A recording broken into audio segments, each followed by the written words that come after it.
Struggling to book more clients in your freelance design business? You are not alone. But the good news is that there are some super actionable things you can do to get more inquiries for branding, web design, and graphic design projects in your inbox. In this video, I'm getting really specific on exactly how you can get not just more clients, but more good, high quality clients who value your work and are interested in booking your design services. The first thing you need to do to book more design clients is set your website up like a business website, not a resume site. This is one of the biggest shifts that I advise designers to make when they're just starting out and looking to freelance full-time. Let me explain. If you are a designer who has ever looked for a full-time job, like you want to work for a design agency or in-house for a design team for another company, your website is probably hugely focused on your portfolio and your resume. Your homepage probably begins with a grid of your design work, and your about page probably outlines your formal experience, like any degrees or certifications and past jobs that you've had. Now, that's great if you're looking to get hired by a company, but that doesn't really work if you're looking to work one-on-one with clients. I want you to actually grab a journal or a piece of paper and jot down what you look for on a website before you decide to hire someone or buy a product. Let's say, for example, you want to hire a lawyer. Maybe you need some business help, or you want them to review your design contract, or you want to trademark your business name. Highly recommend both of those things. But you go to their website and you see their name, a list of a few law firms they used to work for, and maybe a list of clients that they've worked with. You're going to be like, I need more information. Like, what are their services? How much does it cost? What is the process? Who is this person? These are all the questions that your prospective clients want answered. Businesses who are looking to hire a designer want these things answered. And remember, as a freelance designer, you are a business owner. It doesn't matter that you're one person. It doesn't matter that you work from home. You are selling services to clients in exchange for money, and that is running a business. So in order to set your website up like a business website, here are two things that you need to do. One, spend some time fleshing out your design services very clearly. This means going deeper than just having a bulleted list that says, I offer logo design, website design, brochure design, social media graphics, etc. Figure out what are the core design services you offer. For example, you might identify logo design or branding as one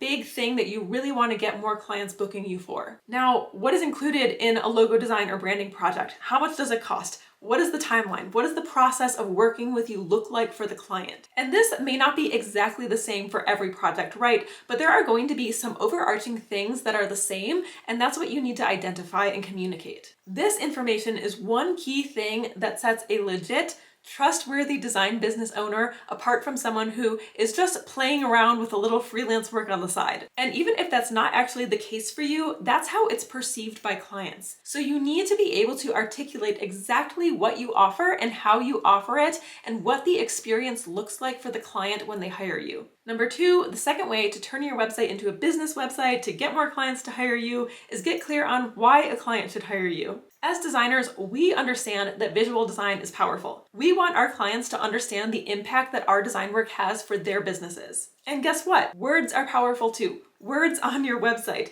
You need both, not just a good portfolio. You also need to be able to communicate why someone should hire you. Why should they pick you over every other designer out there that offers the same services and also has beautiful design work? What do you do differently? How do you think? How do you make your clients feel? What are your core values? What do you help your clients achieve? When you can convey these things, you will be able to connect and resonate with good fit clients who feel like they can trust you and decide that they want to work with you over another designer, even if that designer charges less than you. All right, let's move on for the next tip on how to get more high quality design clients. So you've got a website, but it's not like you just put it up and clients will magically find it. You still need to market your design services. And there are so many ways that you can do this. The reality is different things work for different designers. So I'm going to talk about a couple different marketing strategies you can try with the disclaimer that you definitely don't need to do all of these things, especially not all at once. And if you feel strongly averse to any type of marketing, or you try it and you really hate it and it's draining all the life out of you, you don't have to keep doing it. Find something else that feels like a better fit for you. So let's touch on social media marketing first. The instinct on social media is usually to post photos of our work. And that's great. I definitely encourage sharing your portfolio and sharing that design eye candy that is going to grab people's attention. When you are sharing your work, something that has been very beneficial for me, at least, is not just saying, hey, look at this great new logo I designed, but really explaining the concept behind the design, your thought process, the client's goal, and how you helped them. When you talk about these things alongside your beautiful work, you give people insight into how you think and again, how you are different from other designers who also have a nice portfolio. It also helps people understand how much thought and hard work goes into your design work, which helps them trust you and understand why you're worth the price that you're charging. I am also a huge advocate of sharing gratitude for clients. So alongside, hey, look at this great new logo I designed, and here's the concept behind it, there is also great value in saying, I loved working with this client, they have an amazing business, go follow them on their page here and tag them. And that shows that you really care about the clients you work with, you appreciate them, and you make them feel seen. It is a very feel-good thing to do that helps other prospective clients want to work with you because they can see that their experience with you will not just be a transaction. Alongside sharing your portfolio on social media, get clear on several other categories of information that you can regularly post about. So your portfolio may be one category. Another category could be about your services and process, where you kind of share like a behind the scenes look at how you work and what clients can expect if they hire you. Another category could be educational content. For example, explaining to clients the benefits of having a blog on their website or the benefits of having a custom pattern designed as part of their branding package. These things position you as an expert and as someone who is helpful. And again, people want to work with designers who have their best interests in mind. And lastly, on social media, engage. If someone comments on your post, reply to their comment. If someone sends you a message, respond. This is all about relationship building. When someone can have a conversation or an exchange with you, that boosts their comfortability and trust in your business. It helps them get to know you, and ultimately it makes them like you enough to want to reach out and hire you for a design project. When it comes to engagement, you might also consider spending some time engaging with posts from other businesses or business owners, particularly those that seem like they could be ideal clients. A lot of designers on social media focus on commenting and engaging with fellow designers. And don't get me wrong, it is absolutely beneficial to build relationships with other designers as well. But remember, you want to get eyes on your business from people who actually may want to hire you for design work. So follow accounts of dream clients, of people who you would be interested in working with, and start engaging genuinely with their posts. Leave thoughtful comments, more than just an emoji. And from these interactions, which may seem small on social media, you can continue to grow these relationships, and you truly never know, they may turn into clients. All right, let's move on for the next tip on how to book more design clients. Again, these are some marketing ideas to consider. You don't have to do all of them. Some other ideas to build credibility for your business and make clients want to hire you are creating lead magnets, writing blogs, and sending newsletters. All of these things require you to create rich, valuable content that is not just visual design. And by doing this, you have the opportunity to educate potential clients, share your thought leadership, which sets you apart, and build trust and credibility for your design business by showing that you are an expert in the design services you offer. If you're not familiar with the concept of a lead magnet, this is a free offer that gets people on your email newsletter list and gets them interested in working with you by giving them a taste of what you offer. A lead magnet could be a free downloadable PDF, an email series, a special discount, a free workshop, or anything else you can dream up, and the client has to subscribe to your newsletter in order to get access to it. And when you're thinking about a free download or a free workshop, think about something that is related to the services you offer that will provide value and education for potential clients. It needs to be enticing, right? It needs to be something that makes them go, I really want that info. So much so that they're willing to sign up for your newsletter. For example, if you want to book more branding services, you might offer a pre-recorded workshop where you walk them through one or two brand strategy exercises that they can do themselves. The beauty of something like this is that you are actually providing actionable value for them, but you're not providing everything for free. If they enjoy one or two of your free exercises, ideally, they may then feel inclined to hire you for full branding because they want more from you. This is quite similar to my free cold emailing guide that you can download at the link in the video description below. Another example, if you offer web design services, maybe you have a free 3-day email series where they get one email a day for 3 days with 3 things they can go ahead and fix on their website right now. Again, you're providing help. They can then see that you know what you're doing. You're actually helping them improve their website. And now they can just imagine the value that they would get if they hired you for a full website design. Now, I want to add that I do not ever recommend making your pricing guide or services guide a lead magnet. That's actually very off-putting for people.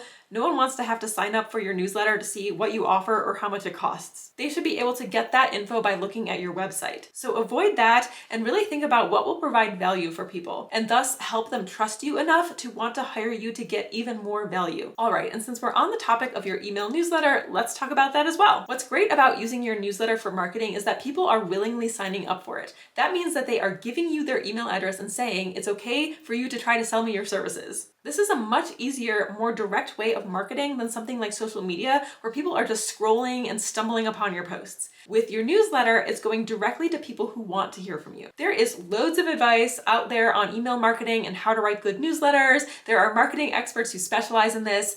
My advice is to find the right balance between information and education and thought leadership and sales. If you are just hard selling your services in every single email, people will get tired of that and unsubscribe. At the same time, if you're never talking about how people can hire you for your services, they aren't going to know you can do those things. So don't be afraid to remind them because of what I mentioned a moment ago, which is that they subscribe to be sold to, just not hardcore sold to. We also have blogging, which I mentioned as well. And this is a great way to, again, share education, share how you think, things like behind the scenes of your process, your approach to your work, in-depth case studies. You can also use your blog to answer questions that you are regularly asked by clients or dispel misconceptions about your design services. If you are SEO inclined, blogging is of course a very good opportunity to get your website and thus your design services found through Google search. As with newsletters, there's a lot of advice out there specifically about blogging and a lot of approaches that you can take. What I will say about newsletters and blogging is that in general, you want to be consistent. If you're going to send a newsletter, for example, you need to send it regularly, not just twice a year. And so this does take time and energy and strategy to do. What I will also add is that blogs and newsletters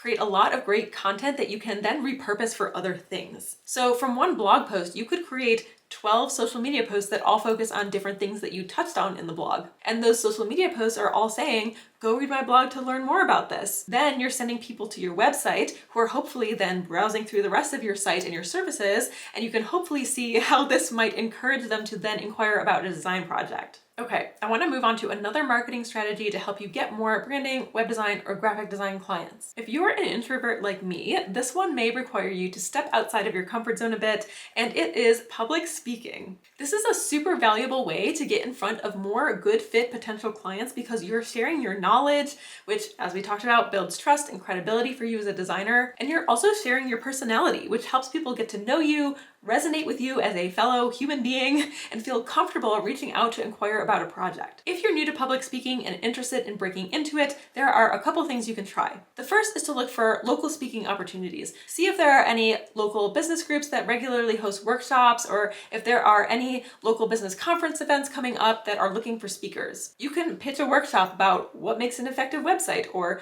a brand strategy workshop. You can also look for online opportunities like online business summits. You can also host your own workshop. You can set up a virtual workshop through video conferencing software, and you can market it and host it entirely through your own design business. This is something that I do quite often and really enjoy because, again, it's an opportunity to actually talk directly to my audience and build a real connection with them. What I recommend if you want to host your own workshop is to set the date and give yourself a couple weeks to market the workshop, especially if you're just starting out with self-employment or your audience is relatively small. You've got to get the word out, right? Or else no one's going to come. So talk about it on your social media multiple times a week leading up, put it in your email newsletter. If you're a part of any business groups, whether they're in person or online, mention it in those groups. I'm in a few business groups on Slack channels that have self-promotion channels, and I always mention my events in those, and I always get a few signups from them as well. Submit it to local event calendars like local newsletters that send out lists of events. Ask colleagues to share it for you. I also highly recommend setting your event up so that people need to join your email list in order to get the link to the workshop. This way, again, you're getting them onto your newsletter so that you can continue to keep in touch with them after the workshop.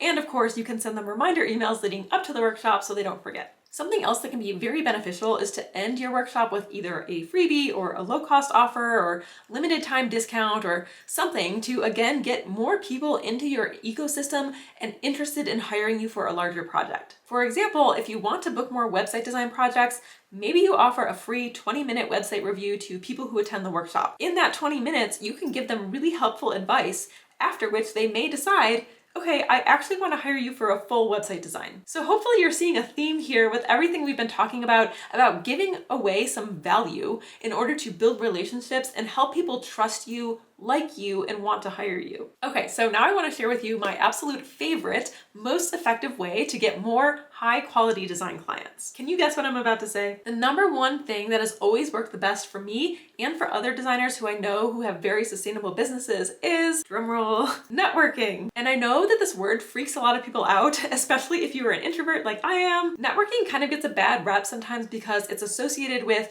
overly formal, salesy, corporate crap, but I promise you that is not every networking event. Networking is, in my opinion, hands down the best way to market your design services because you are able to build genuine relationships with good fit potential clients, collaborators, and referral partners. I am going to share a future video all about best practices for networking and how to network in a non-cringy way. But for now, I want to encourage you to look at it as an opportunity to form authentic connections, get in front of people who are looking for the design services you have to offer, have productive conversations, and just get to know people. When you do this in a genuine, down-to-earth way, this will always benefit your business. This will always lead to clients, I promise you. If you're just starting out with networking, again, I recommend starting local if you can. Look for small business organizations like your local Chamber of Commerce, small business associations, things like Women in Wine if you fall into that demographic, remote workers groups, young professionals organizations if you fit their age group, industry networking groups for creatives, as well as industries you're interested in working with. Find a handful of events and give them each a couple shots to see if you like them and you feel like the other people who attend feel in alignment with the types of clients and referral partners you would want. Then keep going to these events over and over again. This is about building relationships, and that's something that happens over time. It's honestly unlikely that you're going to go to a networking event and meet 5 people who need brand design immediately. But over time,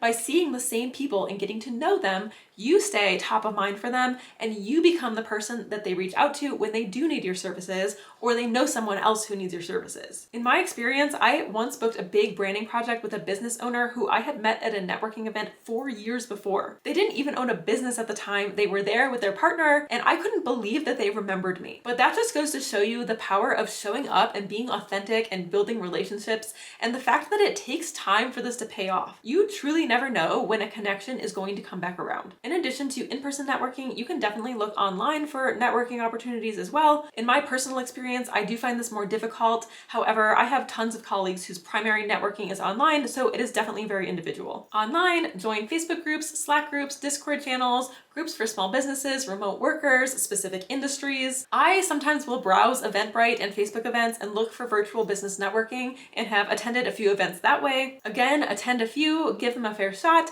and then decide which ones you feel most in alignment with and keep going to them. And again, stay tuned for my future video about how to network successfully. All right, one more thing I want to touch on is a very, very popular and widely advised strategy for getting design clients, and that is cold emailing. And let me start off by saying that this is personally my least favorite way to get clients. Cold emailing is essentially reaching out to people who you have never talked to before or you have barely talked to and pitching them your services. There is a lot of very bad business advice out there that advises you to reach out to businesses and tell them everything they're doing wrong on their website and pitch your web design services to fix it. This really gives me the ick. Maybe you as well. If not, I want you to think about how you feel when you get spam emails or spam messages on LinkedIn from random people who are like, I was just looking at your website and it looks like you could use better SEO. Let's schedule a call. I hate that. Most people I know hate that. Cold pitching like this is very intrusive and presumptuous. It is presuming that someone has a problem when they may very well not. It can also come across as rude and insulting. For example, if you reach out to a business telling them you can fix their website, they might think, what's wrong with my website?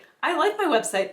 I designed it myself and I get tons of leads through it. Now, whether or not you agree, it doesn't matter because you've insulted that business owner and burned that bridge. Also, remember this, if you have to work to convince someone why they should hire you, you're probably not going to have a very positive experience working with that client because you're setting up their relationship as you having to prove your worth. So if they're not happy or they don't understand why you're making certain design recommendations, they're more likely to be dissatisfied with your services than if they had identified on their own that they had a problem that they needed help with and they decided to reach out to you themselves. Now, I don't mean for this all to come across like you should never reach out to people you don't know. You absolutely can and should form connections with well-aligned potential clients collaborators, and referral partners. But just don't lead with a pitch. It's not a good feeling when you feel like the only reason someone is talking to you is because they want to pitch their services and take your money. So why would you want to make other people feel like that? In the video description below, I have a link to my authentic cold emailing guide, which walks through how to reach out to new connections cold without being spammy and actually get responses. This is a resource I collaborated on with my friend Emma of Salted Studio, so check it out. There are templates in there that you can use as guides for sending actually authentic outreach messages to people. Lastly, before we wrap up this video, I want to share one more bit of advice in regards to getting high quality design clients, and that is to be patient. Honestly, building and growing a design business takes time. As much as design influencers like to make it seem like it's so easy to just go out there and book a 10K client immediately, for most people, they don't go from 0 clients to totally booked out right away. That's not realistic. Your good fit clients are not just right there waiting for you. You do have to put in some legwork to get in front of the right people, communicate the right information about your business, and build relationships. Like I said earlier in the video, it's unlikely that you're going to go to a networking event and suddenly book a bunch of clients. It's not impossible, but expecting that is only going to set you up for disappointment. People are probably not going to hire you after reading one blog post. They're probably going to read one blog post, like it, then follow you and watch your content for a while before reaching out. In my experience, it took me about a year of full-time self-employment and consistent marketing to start getting a steady stream of clients and income. That is normal. I'm telling you this because it can often feel like you're trying everything and getting nowhere, and that can feel very frustrating and make you think, what am I doing wrong? And I want to encourage you to just be patient. Keep at it. Don't throw in the towel before you've given your marketing efforts significant time to see results. So you've got this. Let me know in a comment below which of these ideas resonates with you that you want to go and put into action to help you book more design clients. And don't forget to download the free authentic cold emailing guide in the video description below, and hit subscribe to be notified of future videos about how to get more design clients. See you next time.